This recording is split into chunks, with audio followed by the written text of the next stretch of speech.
About halfway through 2019, we were able to preview the new Ram heavy-duty trucks with both gas and diesel engines. Now we've got a Ram 2500 heavy-duty diesel with the Cummins diesel engine to see what it's like to live with for about a week, and we are towing with it. We are taking my race car down to Richmond, Virginia to have my friend work on it at his shop for the rest of the off-season. One first impression with this truck as I'm here to hook up to the trailer. The hitch, the receiver, is a little bit bigger than what I'm used to. Most trucks have a 2-inch receiver, and apparently all the new heavy-duty trucks, not just a Ram, have a 2.5-inch receiver. So they are supposed to include a receiver size adapter to go from 2 inches to 2.5 for a standard hitch. This truck did not come with one, so I had to run to the auto parts store and buy one, but we are good to go. So we're gonna hook up the trailer and hit the road.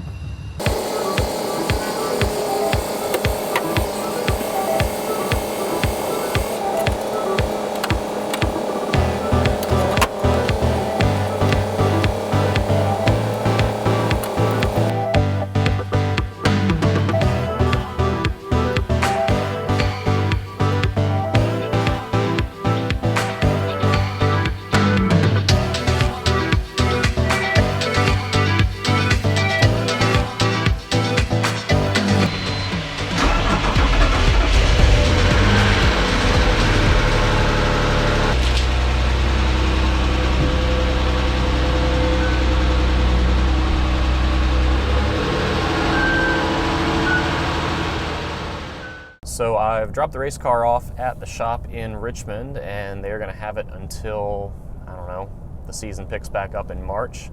And now I can offer up a few thoughts on both general driving and towing with this 2020 Ram 2500. So like I said, I got a taste of all of the different Ram heavy-duty models back in mid-2019, but didn't get to tow with any of them, and only had a short driving loop. So it's been really nice to actually get to drive one of these for a few days and also hook my trailer up to it. Now, as for what this particular truck is, this is a 2020 Ram 2500 Laramie trim with the Cummins diesel engine mated to the 6-speed automatic transmission. You don't get the new 8-speed transmission unless you have the gas motor. Now, there are 2 different Cummins diesels available for the 2020 model year. There's the regular Cummins, and then there's the Cummins high output diesel, which makes that 1,000 foot-pounds of torque that Ram was so proud of in 2019 when they introduced these. Now, the truck I'm driving has the standard output Cummins, which still produces something like 850 foot-pounds of torque. And granted, I'm not pulling what this truck is fully capable of. I'm only pulling about 6,000 pounds behind me. But regardless, when you put your foot down getting on the interstate, you hear that turbo spool up, and it's truly just like riding a big wave of torque. It's only a 6-speed automatic. I don't think you really need more than that, but it's just, it makes towing this trailer so effortless. My personal tow vehicle is a 2016 Ram 1500 with the 5.7 liter Hemi. That's typical V8 engine that Ram offers in a lot of their different trucks, and it'll pull just fine, but it has to work to make that power and to get there. This engine redlines a little over 3,000 RPM, so it's not a high revving engine in the first place, as most diesels aren't, but it really just makes all this torque kind of everywhere. It's really, really nice. Now, a lot of these heavy-duty Rams are purchased for the sake of towing, whether that's a 2500 or a 3500, single, rear wheel, or dually. So with that, Ram did add some features that make towing life a little bit easier. There's a combination of buttons between the roof panel and the center screen here that make life with a gooseneck much easier, according to Ram. Now, I am pulling a tag trailer, so I can't quite test this all out, although I did use 2 of the buttons down here. So first of all, this truck has a power tailgate release. So there's a button on the ceiling and on the remote key fob that will pop the tailgate down. The second button that it has is one that I've dubbed the Carolina squat button. All of the Ram 2500s are coil sprung, but you can get the air suspension offered in just the rear.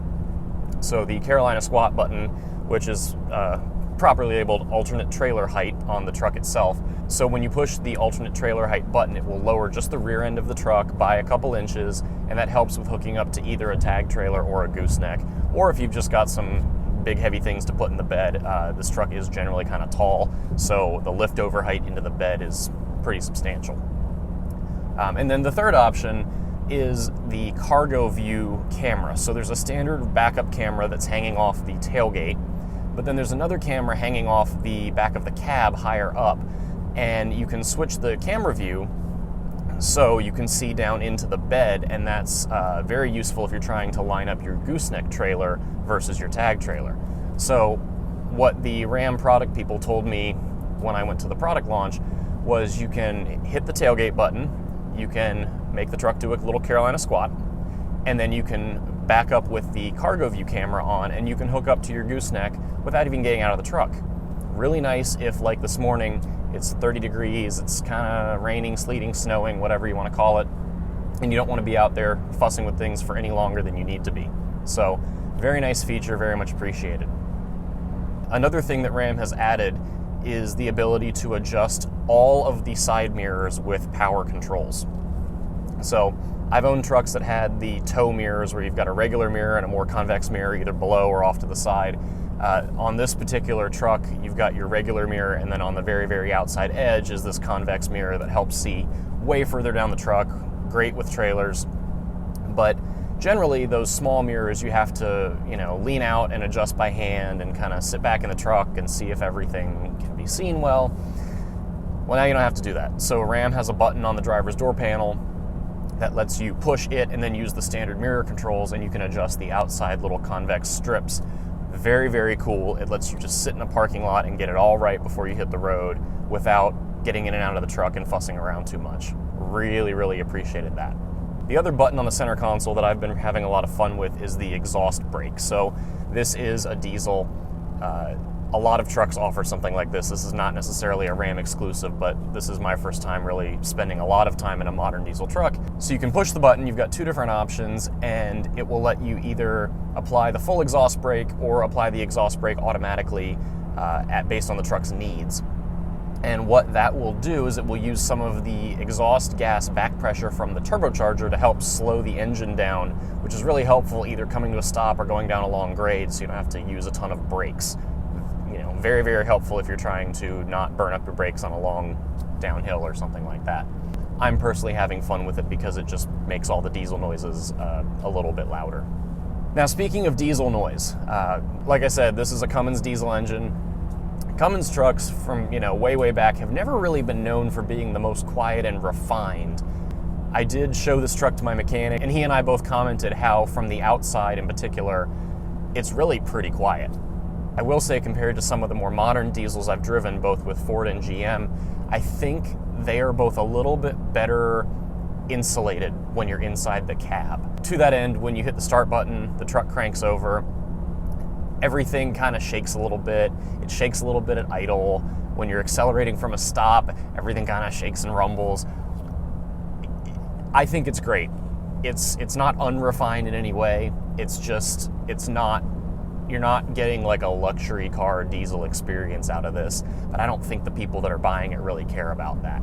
I personally like it because it adds a little bit to that big truck vibe, and I don't even mind it sitting at a stoplight having everything idling and kind of shaking a little bit. It's not a big deal. And with the transmission, this is the 6-speed automatic that Ram's been using for years and years. I find the 6 gears to be totally fine. I don't really feel a need for more. I think with the gas trucks, because they rev higher, they like to have that 8-speed put in instead. But 6 is fine with this diesel and the low revving and the big torque band. And then as far as chassis behavior is concerned, most heavy-duty trucks ride pretty poorly when they're unloaded because they've got these big stiff springs that are meant to handle all the capacity when you either load up the bed or load up the hitch. Now, Ram made a somewhat controversial decision several years ago at this point to move their trucks to coil springs. The 2500, like I said, is on coil springs with the airbags in the rear to let it squat down. Truthfully, I think it rides pretty well. It's not as smooth as my 1500, which is on airbags, or the 1500s that are on coils, which I've also driven. But it still rides really well compared to slightly older leaf-sprung heavy-duty trucks that I've driven in years past. So those trucks really need some weight put on the back of them to feel like they have a comfortable, compliant ride again. and the Ram seems to ride pretty nicely whether it's unloaded or loaded up a bit.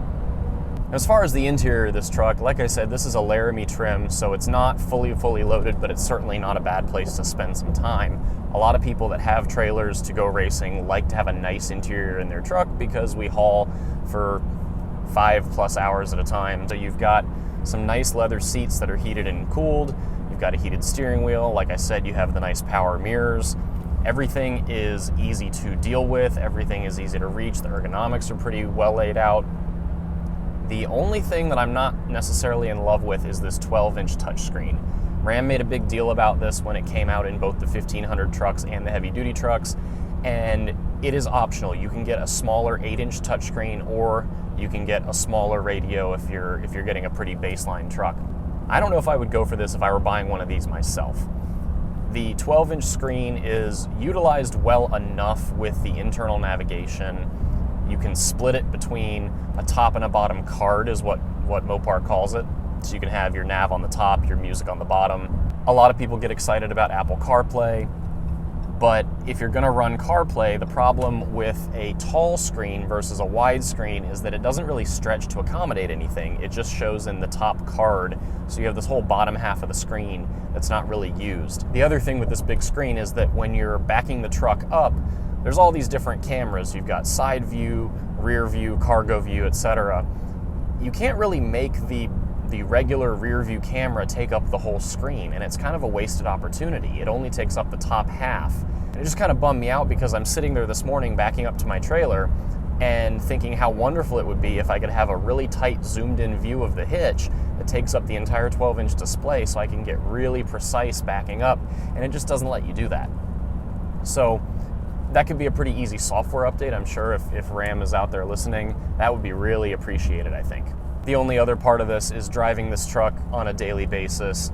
I live in the city right outside Washington, D.C. It's a completely ridiculous truck for that. It's much taller than a regular half-ton truck. Diesel trucks are not really meant for short drives, you know, like 3-4 mile commutes to work. They're not happy when you do that. They need to be warmed up to temperature, let out on the highway. Like I said, my race car is off at the shop. We are in kind of an off-season lull right now. The regular racing season for me will pick up towards the end of March. Not to worry, of course, there's plenty going on between now and then with cars that aren't race cars. So if you'd like to see what LGBT folks are doing both on the street and on the racetrack, please do give us a follow right here on YouTube, on Facebook or Instagram, or at our website, outmotorsports.com. There will be a full write-up of this truck on outmotorsports.com, so please head on over there if you're looking for more details or to ask any questions. Thanks so much, and we'll see you next time.